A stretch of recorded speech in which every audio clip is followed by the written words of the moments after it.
இருட்டு அறைக்குள் இருந்தாள் கஸ்தூரி. பானு வந்து விளக்கை போட்டாள். ஏமா இப்படி இருட்டுல உட்கார்ந்திருக்க? என் வாழ்க்கையே இருட்டி போச்சே.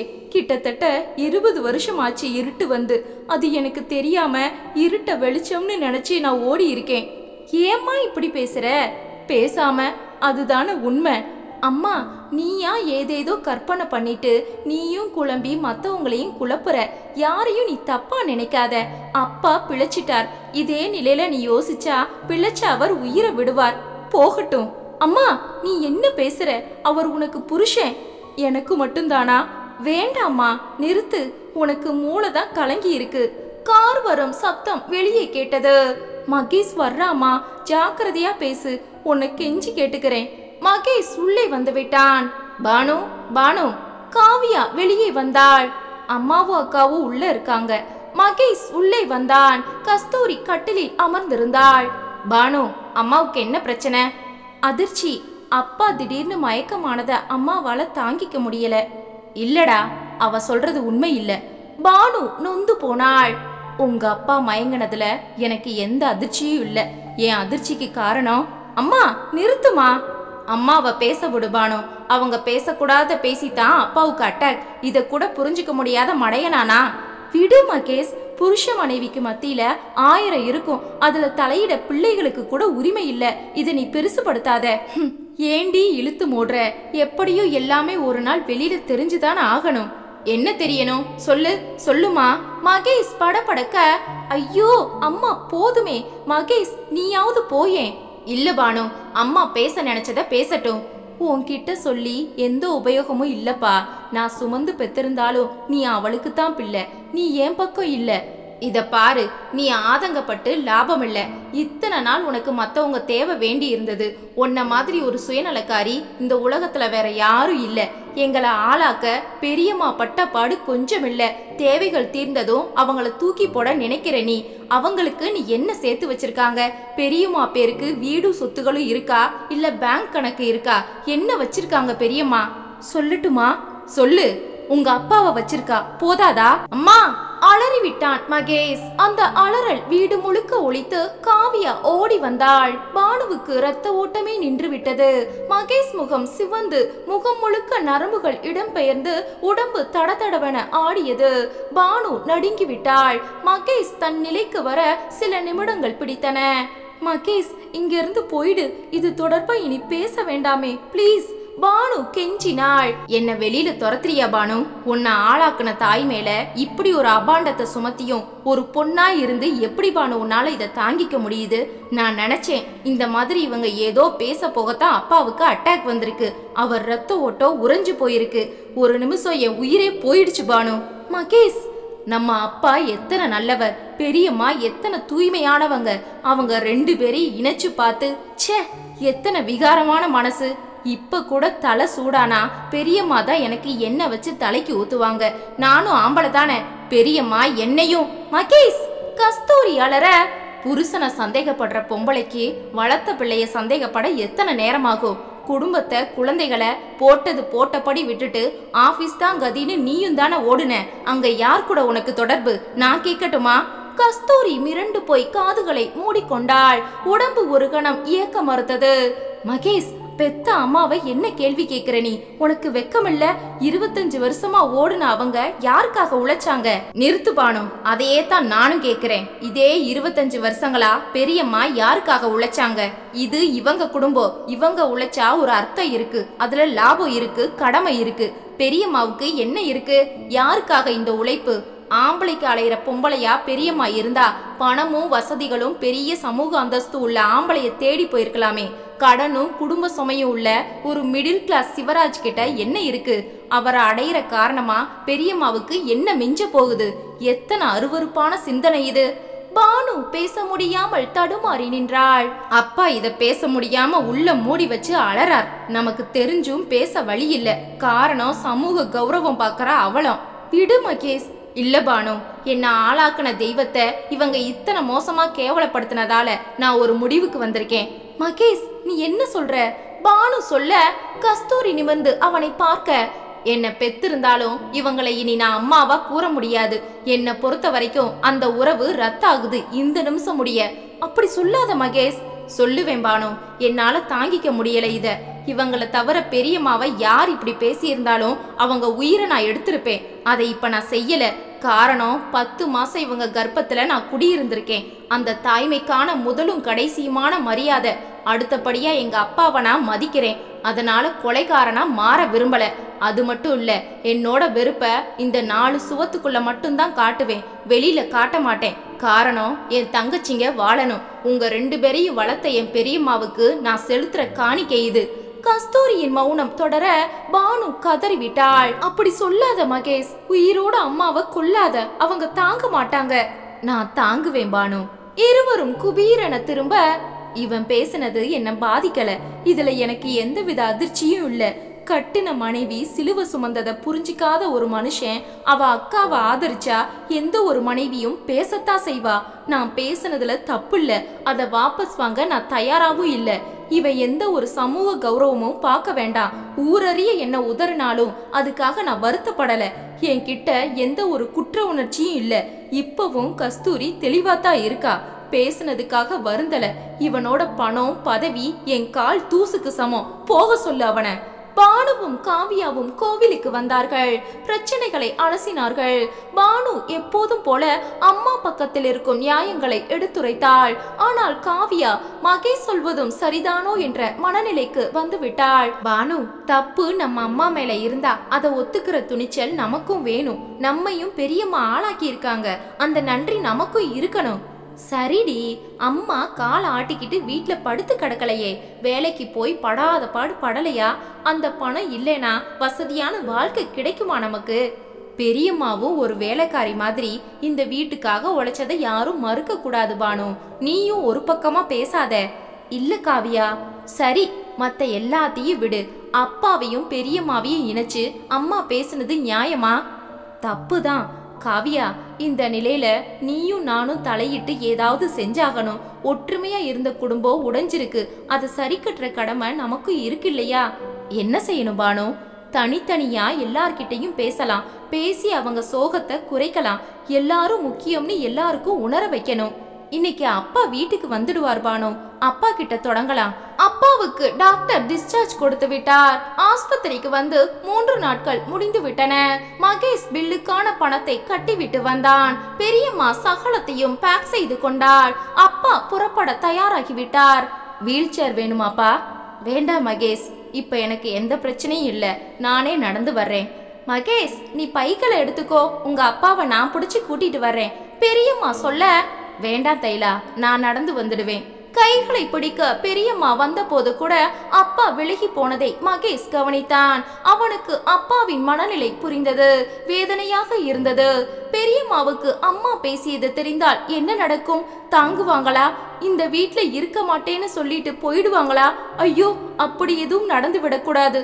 மகேஷ் அப்பாவை பிடித்து அழைத்து வந்து காரில் ஏற்றினான். பெரியம்மா ஏறிக்கொள்ள கார் புறப்பட்டது. சிவராஜ், நீங்க 1 மாசம் வீட்டுல இருந்தபடி ஓய்வு எடுக்கணும். இல்ல தைலா, ஆபீஸ்க்கு போகணும், லீவு இல்ல. சம்பளம் போகட்டும். மகேஷ் கை நிறைய சம்பாதிக்கலையா? செலவை நடத்துறவர் நான் தானே. உங்க உடம்பு முக்கியம், புரியுதா? கஸ்தூரி ஆபீஸ்க்கு போகட்டும், நான் உங்களை பாத்துக்கிறேன். சிவராஜ் திரும்பி பெரியம்மாவை பார்த்தார். நீ சேவை மனதுடன் பேசுகிறாய். உன் தங்கை சேற்றை வாரி இறைக்கிறாள். நான் எப்படி இதை வெளியில் சொல்ல முடியும்? மனதில் நினைத்து கொண்டார். வீடு வந்து விட்டது. காரை விட்டு இறங்க கூடத்தில் இருந்தாள் கஸ்தூரி. பானுவும் காவியாவும் எழுந்து ஓடி வர கஸ்தூரி பொருட்படுத்தவே இல்லை. இருந்த இடத்தை விட்டு நகரவும் இல்லை. சிவராஜ் இறங்கியதும் படக்கென தைலா அவரை தாங்கி பிடித்தாள். வேண்டா தைலா, பரவாயில்ல சிவா, உங்களுக்கு நடக்கும்போது தடுமாறும், விழுந்துட்டா வாங்க. கஸ்தூரி இதை பார்த்தாள். தைலா ஏறத்தாழ அவரை அணைத்து பிடித்தபடி வர கஸ்தூரி முகம் இறுகியது. பின்னால் வரும் மகேஷை அழுத்தமாக கஸ்தூரி பார்க்க பானு ஓடி வந்து அவரை விடுவிக்க. விடுபானு, பெரியம்மா பாத்துப்பாங்க, நீ பைகளை பிடி என மகேஷ் சொல்ல தைலா அவரை பிடித்து பெட்ரூம் வரை கொண்டு போனாள். பாத்தியா என்பது போல கஸ்தூரி பார்க்க இதுல என்ன தப்பு என மகேஷ் கண்களில் அலட்சியம் காட்ட பானு தவித்து போய் நிற்க காவியா எதுவும் பேசவில்லை. பெரியம்மா வெளியே வந்தாள். பானு சமையலாச்சா? உங்க அப்பாவுக்கு ஏதாவது சாப்பிட கொடுக்கணும். காலையில 3 பேரும் பிரெட் சாப்பிட்டோம் பெரியம்மா, இன்னும் சமைக்கல. சரி, நான் குளிச்சிட்டு வந்து சமையலை தொடங்குறேன். உங்க அப்பாவுக்கு பிரெட் கொடுத்து ஹார்லிக்ஸ் கொடு, மாத்திரை போடணும், வயிறு இப்ப காலியா இருக்கு. சரி பெரியம்மா. மகேஷ் அருகில் வந்தான். பெரியம்மா, 3 நாளா ஆஸ்பத்திரியில தூக்கம் இல்லாம முழிச்சிருக்க, கஷ்டப்படாத. நான் ஹோட்டல்ல சாப்பாடு எடுத்துடுறேன். எதுக்கு வீண் செலவு? நான் 1/2 மணி நேரத்துல சமையல் பண்ணிடுறேன். இந்த வீட்டு வேலைகள் எனக்கு புதுசா என்ன? நான் தானே பாத்துக்கிறேன். பானு, நீ அப்பாவை கவனி. காவியா, பிரெட்டை டோஸ்ட் பண்ணு. மகேஷ், உனக்கு பசி தாங்காது, பழங்களை எடுத்து சாப்பிடு. பானு, 3 நாளா நான் வீட்ல இல்ல, சுத்தமாவே இல்ல, அதை சரி பண்ணணும். சரி பெரியம்மா. மகேஷ் அருகில் வந்தான். பெரியம்மா, உன் மனசு சுத்தமா இருக்கு, உன் கடமைகளை நீ மறக்கிறதே இல்ல. வீடு குப்பையா இருந்தா சரி பண்ணிக்கலாம், மனசு அப்படி ஆகக்கூடாது. கஸ்தூரி விசுக்கன நிமிர்ந்தாள். ஒன்றும் பேசாமல் எழுந்து உள்ளே போனாள். மகேஷ் பானுவிடம் வந்தான். பெரியம்மா குளிக்க போய்விட்டாள். பானு, சொல்றேன்னு கோவப்படாத. வெக்கங்கட்டு போய் அம்மாவுக்காக வக்காலத்து வாங்குறியே. இப்ப இந்த வீட்ல என்ன நடக்குதுன்னு பாத்தியா? மகேஷ், கட்டுன புருஷனுக்கு அட்டாக்.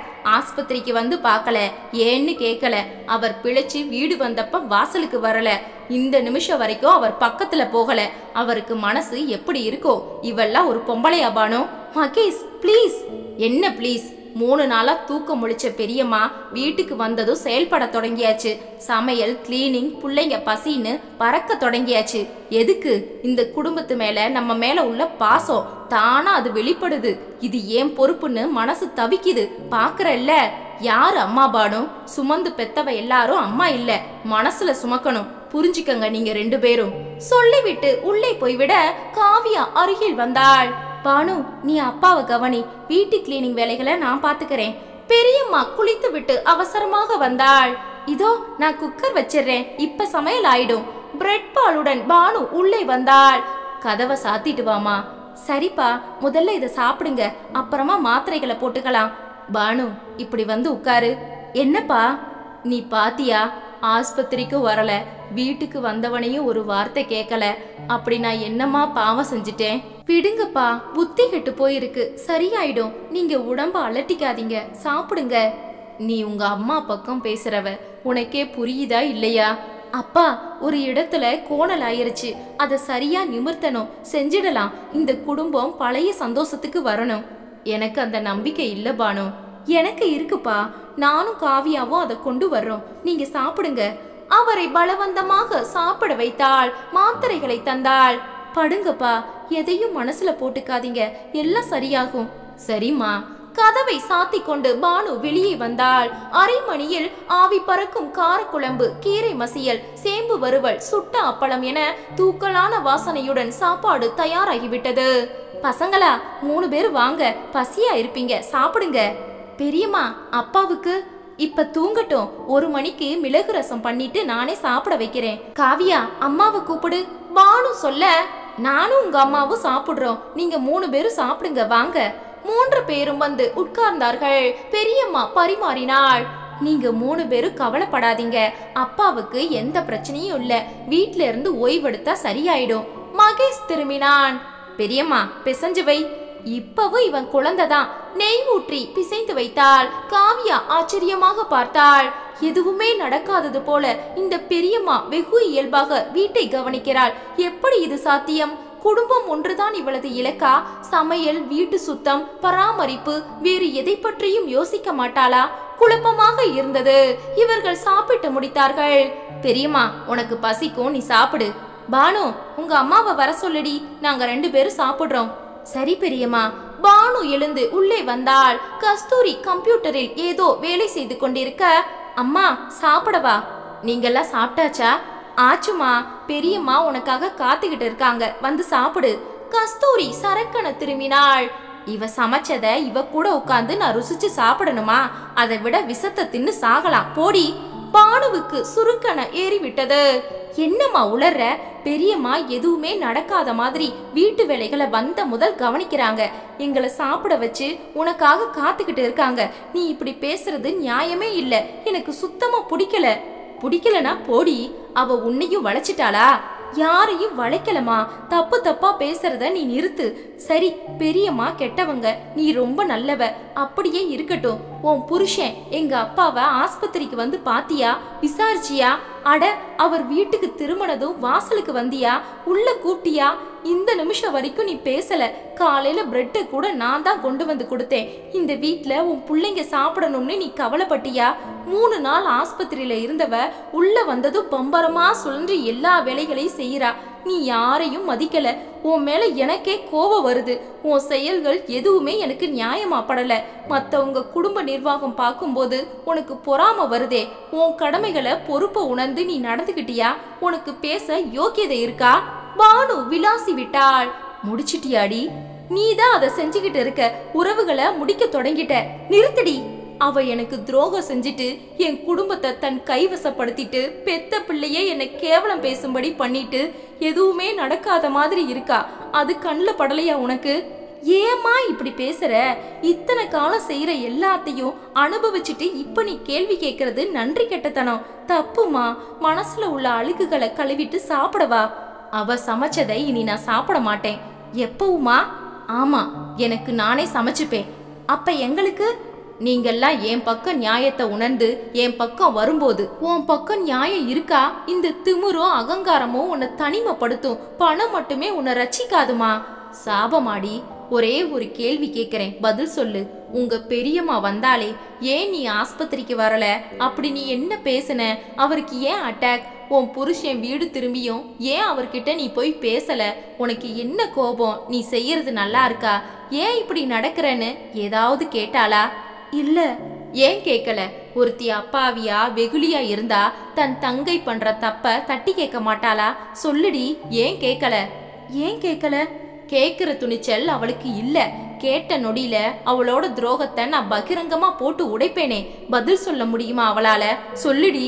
பானு யோசிக்க தொடங்கி விட்டாள். பானு வெளியே வந்தாள். பெரியம்மா, அம்மாவுக்கு பசிக்கலையா? நீ சாப்பிடு. ஏன் பசிக்கலையா? காலையில ஏதாவது சாப்பிட்டாளா? பசி தாங்க மாட்டாளே அவ. நான் போய் கூப்பிடுறேன். வேண்டாம் பெரியம்மா, நீ சாப்பிடு. காவியா, நீ பெரியம்மாவை சாப்பிட வை. மகேஷ், என்னோட லேப்டாப்ல பிரச்சனை, கொஞ்சம் வாயே. மகேஷ் பானுவுடன் வந்தான். கொண்டா லேப்டாப்ப. என்ன பிரச்சனை? இல்லடா, பிரச்சனை குடும்பத்துல. கோவப்படாம நான் சொல்றத பொறுமையா நீ கேளு. அம்மாவுக்கு வக்காலத்தா? பெரியம்மாவை கண்டபடி பேசிட்டு அவ சமைச்சதை நான் சாப்பிட மாட்டேன்னு சொல்றாங்களா? அதுக்கு ஆதரவா? இல்ல மகேஷ், என்ன கொஞ்சம் பேச விடு. அம்மா பேசின எல்லாமே தப்பு. ஆனா கடைசியில கேட்ட சில கேள்விகள் தப்பு இல்ல. என்ன அது? சகலமும் சொன்னாள் பானு. அப்பா ஏன் இந்த நிலைக்கு ஆளானார்? அம்மாவோட வெறுப்புக்கு என்ன காரணம்? இதையெல்லாம் பெரியம்மா கேட்கணும் இல்லையா? பாவம் அப்பாவி. இல்ல மகேஷ், இதை நான் ஒப்புக்க முடியாது. எதுவுமே நடக்காத மாதிரி பெரியம்மா இருக்கிறது அத்தனை இயல்பா இல்ல. அதை ஒப்புக்கவும் முடியல. கண்ணை மூடிட்டு நீ அவங்கள ஆதரிக்காத. இதை யோசி. மகேஷ் யோசிக்க தொடங்கினான். நீயே அதை கேளு. பதில பெரியம்மா சொல்லித்தானே ஆகணும். கேக்குறேன் பானு, ஆனா என் கூட நீயும் காவியாவும் இருக்கணும். எதுக்கு? அவங்க சொல்ற பதில் நியாயமா இருந்து நான் அதை சொல்லி நீங்க நம்பலேனா? பானுவுக்கு அது நியாயமாகப்பட்டது. சரி இருக்கோம், இப்பவே வா பேசிடலாம். காவியாவிடம் விவரம் சொல்லி அவளையும் அழைத்து கொண்டார்கள். அப்பா உறங்கிக் கொண்டிருந்தார். அம்மா உள்ளறையில் இருந்தாள். பெரியம்மா வராண்டாவில் காய்ந்த துணிகளை மடித்து கொண்டிருந்தாள். மூவரும் வந்தார்கள். நாங்க உங்ககிட்ட பேசணும் பெரியம்மா. நிமிர்ந்தாள் தைலா. என்ன பேசணும்? மகேஷ் ஆரம்பித்தான். நடந்ததை நாசுக்காக வெளியிட்டான். நீ இந்த குடும்ப நிர்வாகத்தையே தலையில சுமக்கிற. எங்க அம்மா உன் தங்கை, ஒரு அக்காவா இருந்து நடந்ததுக்கு நீ கோவப்படணும் அல்லது காரணம் கேட்டிருக்கணும். நீ எதையுமே கண்டுக்கலையே. ஏன்? இது கொஞ்சம் இயல்பா இல்ல. எங்க எல்லாரையும் உறுத்துதே. நீ மழுப்ப கூடாது. இதுக்கான நியாயமான ஒரு பதில் எங்களுக்கு வேணும் பெரியம்மா. பெரியம்மா நிமிர்ந்தாள். மகேஷ், எல்லாம் தெரிஞ்சும் நீ என் வாயை கிளற உண்டா இல்லையா?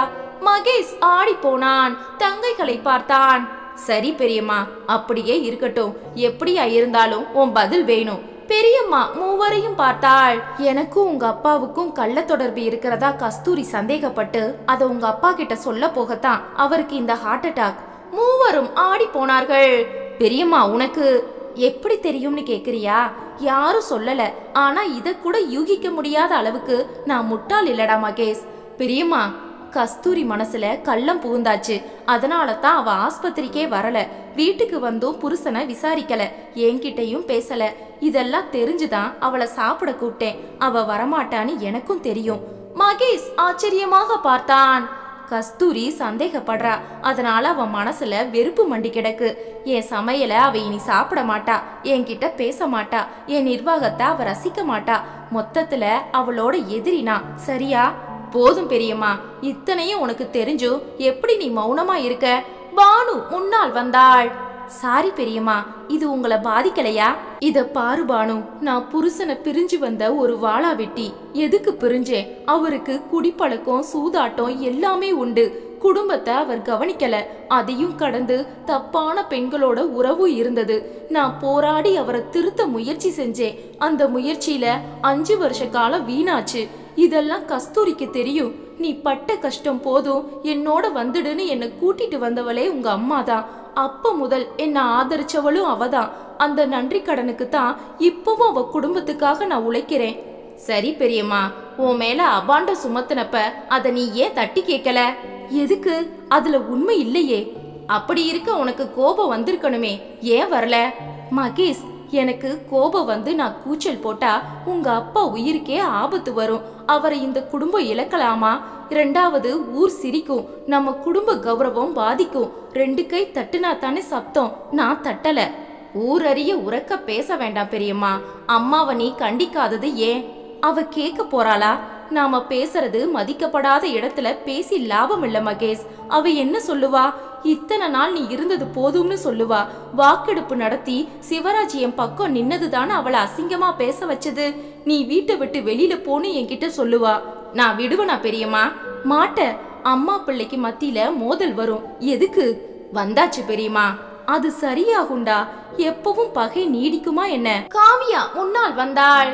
சரி பெரியம்மா, அம்மா சந்தேகப்பட்டு தப்பா பேசியும் உன்னால எப்படி இந்த வீட்ல இருக்க முடியுது? எப்படி சமைக்க முடியுது? இயல்பா வேலைகளை செய்ய முடியுது? இது ஏன் வீடுடி. நீங்க 3 பேரும் ஏன் பிள்ளைங்க. அவ நன்றி கெட்டத்தனமா நடந்துக்கிட்டா அதுக்கு பயந்து உங்களை விட்டு நான் போயிட முடியுமா? என் குழந்தைங்களை எதுக்கு நான் பிரியணும்? என்ன அவசியம்? பெரியம்மா, நீங்க 2 பேரும் இன்னொரு வீட்டுக்கு போறவங்க. ஆனா மகேஷ், அவ ஏன் பிள்ளை. அவனை விட்டு எதுக்கு நான் பிரியணும்? பெறலனாலும் அவனுக்கு நான் அம்மா. கஸ்தூரி பேசிட்ட காரணமா என் பிள்ளைய விட்டு நான் போக முடியுமா? அவ சொல்லட்டும். பெரியம்மா, இந்த வீட்டை விட்டு நீ போன்னு சொல்லட்டும். அந்த நிமிஷமே போறேன். உயிரோட இல்ல, பிணமா. போதும் பெரியம்மா. மகேஷ் கதறி விட்டான். அப்படியெல்லாம் சொல்லாத. என்ன பேச்சு பேசுற? நான் உன்னை போக சொல்லுவனா? நான் மிருகமா? எப்படி பெரியம்மா இப்படி பேசுற? இருடா, எதுக்கு நீ அலற? யாரு போக போறது? எனக்கு பணமும் சொத்தும் வேணாண்டா. என் பிள்ளைங்களோட பாசம் போதும். அதை என்கிட்ட இருந்து தட்டி பறிக்க உங்க அம்மாவுக்கு உரிமை இல்ல. அவ வெளியே போக சொன்னாலும் நான் போக மாட்டேன். பானுவும் காவியாவும் நெகிழ்ந்து விட்டார்கள். மகேஷ் அருகில் வந்தான். பெரியம்மாவின் கைகளை இறுக பிடித்து கொண்டான். பெரியம்மா, இது கம்பெனி எனக்கு தந்த வீடு. என் வீட்ல இருந்து உன்னை வெளியேற்ற யாருக்கும் உரிமை இல்ல. நாளைக்கே சொந்த வீடு கட்டுவோம். நீதான் என் பக்கத்துல இருக்க போற. அதுல என்னடா சந்தேகம் உனக்கு? பெரியம்மா, என் குடும்ப நிர்வாகி என்னைக்கும் நீதான். அது பிடிக்காதவங்க எங்க வேணும்னாலும் போகட்டும். பானுவுக்கு சுருக்கென்றது. எல்லோரையும் ஒன்று சேர்த்து குடும்பத்தில் சமரசத்தை உண்டாக்க நினைத்தால் அது முடியாமல் போகுமா? பெரியம்மாவின் தியாகமும் பழி சுமந்தும் பாசம் காட்டுவதும் உசத்திதான். இதை அம்மா சரியாக புரிந்து கொள்வாளா? கேள்வி வந்தது. மகேஷ் பெரியம்மாவை பாசத்துடன் பார்த்தான். நீ கிடைச்சது நாங்க பண்ணின புண்ணியம் பெரியம்மா. நான் இனிமே உன்னை அம்மானு கூப்பிடலான்னு பாக்குறேன் பெரியம்மா. அனைவரையும் ஒரு முறை பார்த்தாள் தைலா. வேண்டாம் மகேஷ். மகேஷ் அதிர்ந்து போனான். ஏன் பெரியம்மா அப்படி சொல்ற? அம்மாங்கிற சொல் உசத்தி இல்லையா? இல்ல மகேஷ், நான் சொல்றேன்னு யாரும் வருத்தப்படாதீங்க. தன் கடமை எதையும் சரிவர செய்யாத கஸ்தூரி கடமைய செஞ்ச ஒருத்திய மதிக்காம அவ மேல கேவலமா பழி சுமத்தி நன்றி கெட்டத்தனமாவும் நடந்துகிட்டா. அம்மாங்கிற புனிதமான சொல்லையே அவ களங்கப்படுத்திட்டா. அதனால அம்மானு என்ன நீ கூப்பிட வேண்டாம். பெரியம்மான்னு கூப்பிட்டா அது பெருமையா இருக்கும் மகேஷ். கஸ்தூரி மனசுல உள்ள அழுக்கு கரையட்டும். அப்ப நீ விரும்புனா அவளை அம்மானு கூப்பிடுப்பா. சரி பெரியம்மா. அன்று இரவு பானு அம்மாவிடம் வந்தாள். உன்கிட்ட நான் பேசணுமா? அவ உன்னை ஏவி விட்டாளா? நீங்கெல்லாம் கூடி பேசினத நான் பார்த்தேன். நீயும் கட்சி மாறியாச்சா? அவசரப்பட்டு வார்த்தைகளை விடாதம்மா. உனக்கும் உறவுகள் வேணும்னு நினைக்கணும். ஒரு தாயா இருந்து சில சங்கதிகள் உனக்கு கிடைக்காதப்ப நீ ஆதங்கப்பட்டது நியாயம். நானும் அதுக்காக உன்னைத்தான் ஆதரிச்சேன். நிர்வாகத்தை எடுத்து இனிமே நீ நடத்தணும்னு நினைச்ச வரைக்கும் சரி. அதை சொல்ற விதத்துல நீ சொல்லி இருக்கணும்.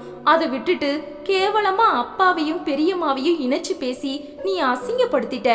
ஆமாண்டி, அப்படித்தான் பேசுவேன். இப்ப என்ன செய்வீங்க எல்லாரும்? தப்புமா, ஆத்திரத்துல அறிவை இழக்காத. போதும், நடந்தது எல்லாத்தையும் மறந்துட்டு அப்பா கிட்ட போய் பேசு. நல்ல உறவை அவர்கிட்ட வளர்த்துக்கோ. நீ தொடர்ந்து வீம்பு பிடிச்சா உன் பக்கம் யாருமே இருக்க மாட்டாங்க. வேண்டாம், என் உழைப்ப நீ உள்பட யாருமே மதிக்கல. சமைச்சு வச்சவளுக்கு இங்க ராணி மரியாதை. பணம் கொண்டு வர ஓடி உழைச்சவளுக்கு மிஞ்சினது அவமானம்தான். குரல் இடறி கஸ்தூரிக்கு கண்கள் கலங்க. இல்லம்மா, நீ எடுத்த எடுப்புல நடத்தின ஆவேச தர்பாரும் தப்பான பேச்சும் உன்னை கீழே தள்ளிடுச்சு. நான் என்னடி செய்யணும்? அப்பாவும் பிள்ளையுமா என்னை வீட்டை விட்டு துரத்த போறாங்களா? அப்பா எதுவுமே பேசலமா. அவரை நீ குற்றம் சாட்டாத. நானே பொறுத்துக்க மாட்டேன். பெரியம்மாவை கேவலப்படுத்தாத. அவங்க இப்ப கூட உன்னை எதுவும் பேசல. அவளுக்கு பேச என்ன இருக்கு? செயல்ல காட்டுறாளே. அம்மா, நீ அபாண்ட சுமத்தினது பெரியம்மாவுக்கு தெரிஞ்சிருக்கு. யார் என்ன சொன்னாலும் என் பிள்ளைங்களோட பாசம்தான் எனக்கு முக்கியம்னு ஒரே போடா போட்டு எங்கேயோ போயிட்டாங்க. இவனும் நெகிழ்ந்து போயிட்டான். அவங்க சொன்னது இதயத்துல இருந்து வந்ததா கூட இருக்கலாம். ஆனா குடும்ப தலைவியா இருக்கிற அவங்க உன்னை விட புத்திசாலியா இருக்காங்களே. கை நிறைய சம்பாதிக்கிற நீ எல்லாரையும் இழந்துட்டு முட்டாளா இருக்கியேம்மா. வயிறு எரியுது எனக்கு. பானு, நீ இத்தனை பேசும்போது ஒன்னு சொல்றேன்டி. ஆரம்ப காலத்துல இவ குடும்பத்துக்காக உழைச்சத நானும் மறக்கல. ஆனா என் மாமியார, அதான் உங்க பாட்டிய, இவ எத்தனை சாதுரியமா ஓரம் கட்டுனா தெரியுமா? உன் அத்தைகளை நெருங்க விடல. அன்னைக்கு என் அக்காவாச்சேன்னு எல்லாம் தெரிஞ்சும் என் சுயநலத்துக்காக இவளை நான் அனுமதிச்சேன். உங்க பாட்டிய இவ அவமானப்படுத்துறத என் கண்ணால பார்த்தும் நான் கண்டுக்காம இருந்தேன். அந்த பாவத்துக்கு தான் இப்ப அனுபவிக்கிறேன். கஸ்தூரி அழுதாள். நீ சொல்றதெல்லாம் நிஜமாமா? ஆமாண்டி, உங்க அப்பாவோட உறவுகள் சகலத்தையும் உடைச்சு வீசினவ இவதான். அது அவருக்கே தெரியாது. பானு, என் குடும்பத்தையும் குழந்தைகளையும் இவ நல்லபடியா பராமரிக்கிறாளேன்னு நான் விட்டுட்டேன். நியாயத்தை அப்பவே நான் பேசி இருந்தா கதையே மாறி இருக்கும். சரிம்மா, அப்பா உறவுகளை உடைச்ச காரணமா பெரியம்மாவுக்கு என்ன லாபம்? பானு, ஒரு விஷயத்த புரிஞ்சுக்கோ. சொத்து, பணம், நகைகள் இவளுக்கு வேண்டாம். இவளுக்குன்னு யாரும் இல்ல. அவளோட ஆசையெல்லாம் குடும்ப தலைவியா இருக்கணும்னு தான். தன் கண்ட்ரோல்ல குடும்பம் இருக்கணும். தான் வச்சதுதான் சட்டமா இருக்கணும். இவ புருஷனை விட்டுட்டு வாளா வெட்டியா வந்தது எப்படி? அவர் மோசம்னு சொன்னாங்க. எப்படி? புரியலமா. அவ புருஷனோட அம்மா சகோதரிகளை இவ நெருங்கவே விடல. பேயாட்டம் ஆடுனா. அவரால் அதை தாங்கிக்கவே முடியல. விளைவு யுத்தம்தான். அவர் அமைதி குலைஞ்சு குடிக்க அடிமையானார். தன்னை பெத்தவங்களை காப்பாத்த முடியலேன்னு ஆதங்கப்பட்டு போனதுல கரைஞ்சு போனார். அத அவரோட அத்தை மகள் தட்டி கேட்டா. அத தப்பான உறவுன்னு இவ சொல்லிட்டா. கடைசியில பிரிஞ்சு வந்தா. எல்லாம் தெரிஞ்சும் நீ எப்படி ஒத்துக்கிட்ட? பானு, அன்னைக்கு இவ பக்கம்தான் நியாயம் இருக்குன்னு நம்பிட்டேன். எந்த விவகாரத்துக்குமே மறுபக்கம் உண்டுன்னு புரிஞ்சது நான் மறந்துட்டேன். அதாவது பெரியம்மா எல்லா விதத்திலையும் உனக்கு உபயோகமா இருந்த காரணமா அவங்க தப்புகளை நீ மன்னிச்சிட்ட. இப்போ உனக்கே பிரச்சனை வந்த காரணமா அவங்கள உனக்கு பிடிக்கல. அதுதானே உண்மை? ஆமா. அப்படின்னா நீயும் சுயநலக்காரி தானே? கஸ்தூரி பேசவில்லை. சரிம்மா, குடும்ப நிர்வாகம் உன் கைக்கு வரணும்னு நீ விரும்பினது கூட தப்பு இல்ல. ஏன்னா இது உன் குடும்பம். அதுக்காக நீ அபாண்ட சுமத்தலாமா? அதுவும் அப்பா மேல. அவசரப்பட்டுட்டியேமா. மௌனம் தொடர்ந்தது. ஏற்கனவே மகேஷுக்கு பெரியம்மானா உசுறு. இப்ப இதுவும் சொன்னா அவன் ஒட்டு மொத்தமா அந்த பக்கம் சாஞ்சிட்டான். நீ என்ன பண்ண போற? அது தாண்டி புரியல. என் பிள்ளைய நான் இழந்துட்டேனே பானு. கஸ்தூரி அழுதாள். பொறுமையா இரு. ஆத்திரத்தை விட்டுட்டு இனி விவேகமா நடக்க பாரு. எப்படி பானு? உன்கிட்ட சொன்னதையெல்லாம் அப்பா கிட்ட மகேஷ் கிட்ட சொல்லவா? மகேஷ் கிட்ட நீ இப்ப என்ன பேசினாலும் அவன் கேக்குற நிலையில இல்லம்மா. சுத்தமா எடுபடாது. என்னடி சொல்ற? அப்பா கிட்ட பெரியம்மாவோட பழைய தந்திர கதைகளை நீ இப்ப பேசி லாபம் இல்ல. அவரும் நம்ப மாட்டார். பழி சுமத்துறதா நினைப்பார். காரணம், அவரையே நீ பதம் பார்த்துட்ட. உனக்கு 1000 கோபம் இருக்கலாம். ஆத்திரத்துல அறிவிழந்து வார்த்தைகளை விட்டுட்ட. சரி, இப்ப என்ன செய்யலாம்? முதல்ல அப்பா கிட்ட மன்னிப்பு கேளுமா. அவர் மனசுக்கு ஆறுதலா இரு. அவருக்கு கோபம் இருந்தாலும் படிப்படியா உன்னை மன்னிப்பார். அடுத்தபடியா பெரியம்மா கிட்ட மன்னிப்பு கேளு. அவகிட்டயா? ஒரு காலம் இல்ல. இதுதான் தப்புமா. இப்ப இந்த வீட்ல பெரிய வருமானம் மகேஷ். இது அவனோட கம்பெனி வீடு. பெரியம்மா வச்சதுதான் சட்டம். அதுக்காக அவ கால்ல நான் விழணுமா? அம்மா, உனக்கு புரியல. முள்ளால தான் எடுக்கணும். மேலும் நீ சுமத்தின அபாண்டத்துக்காக மன்னிப்பு கேட்டாலும் தப்பில்ல. அவங்க உனக்கு அக்கா தானே. சுய கௌரவம் பார்க்காத. நீ ஆட்சிக்கு வரணும்னா, இழந்த உன் பிள்ளைய மீட்கணும்னா இறங்கி வந்துதான் ஆகணும். உனக்கு தந்திரம் கை கூடணும். என் அம்மா கை ஓங்கணும்னு நான் ஆசைப்படுறேன், புரிஞ்சுக்கோ. சரிடி. பெரியம்மா கிட்ட இருந்து மகேஷ அத்தனை சுலபத்துல யாரும் மீட்க முடியாது. அவசரப்படாத, புரியுதா? சரி, நான் சொல்றபடி கேளுமா. எல்லார்கிட்டையும் இதம்மா இரு. அட்ஜஸ்ட் பண்ணிப்போ. நீ சம்பாதிச்சும் இத்தனை நாள் அப்படித்தானமா இருந்த. பதவி வேணும்னு ஆசைப்படும் போதுதான் யுத்தம் வெடிக்குது. சரிடி, நீ சொல்றபடி நான் கேக்குறேன். நான் எங்க தொடங்கணும்? அப்பா கிட்ட இருந்து ஆரம்பி. அங்க உனக்கு வெற்றி சுலபம். அவர் உன்னை நம்புவார். நீயும் பேசு பானு. நானும் காவியாவும் சேர்ந்தே பேசுறோமா. நாங்க எங்க அம்மாவை விட்டு தர மாட்டோம். ரொம்ப சந்தோஷம். பெரியம்மா கிட்ட உனக்கு 1000 கோபம் இருந்தாலும் அதை கடுகளவு கூட வெளியில காட்டாத. கஷ்டப்பட்டு அடக்கிக்கோ. உனக்கு எல்லாம் தெரிஞ்சும் ஓ வசதிக்காக 25 வருஷங்கள் இழந்துட்ட. அதை 1 மாசத்துல மீட்க நினைச்சா முடியுமா? எனக்கு ரொம்ப பயமா இருக்கு பானு. பயப்படாதம்மா, பொறுமையா இரு.